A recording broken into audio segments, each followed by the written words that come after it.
Dans l'émission Ça commence aujourd'hui de France 2, Yves Lecoq, le célèbre imitateur, s'est confié à Faustine Bollard sur ses difficultés financières. Vous avez sûrement déjà entendu sa voix à de nombreuses reprises dans l'émission Les Guignols sur Canal+.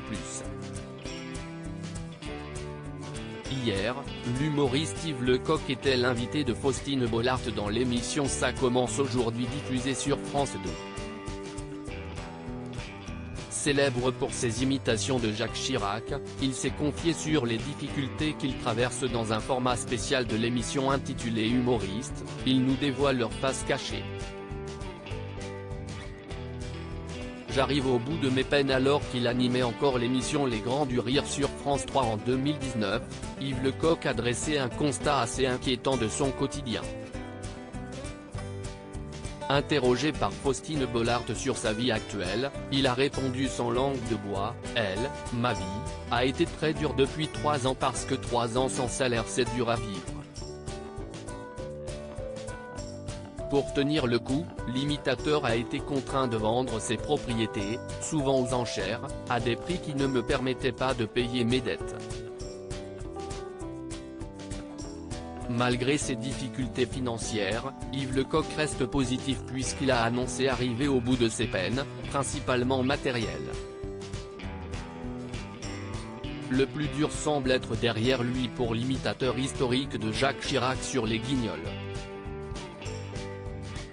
Malgré les sujets abordés, l'humoriste a tout de même semblé heureux de trouver les plateaux télévision en compagnie de Faustine Bollard.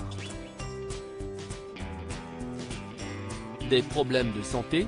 Si l'humoriste a réussi à redresser la barre au niveau de ses finances, qu'en est-il pour ce qu'il y a de plus important, la santé?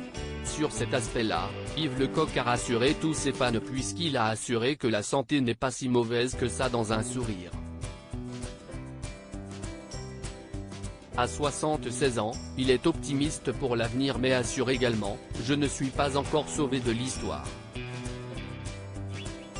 Mais je m'accroche, et j'ai une santé assez résistante. » Bien qu'il ait disparu des antennes depuis 2019, on espère revoir Yves Lecoq le plus vite possible sur les plateaux télévision, son charisme, son humour et son naturel ayant manqué à beaucoup de personnes. À lire aussi Yves Lecoq dézingue l'émission Samedi dans Rire de France 3, un simulacre des Grands du Rire. Article écrit en collaboration avec 6 Médias.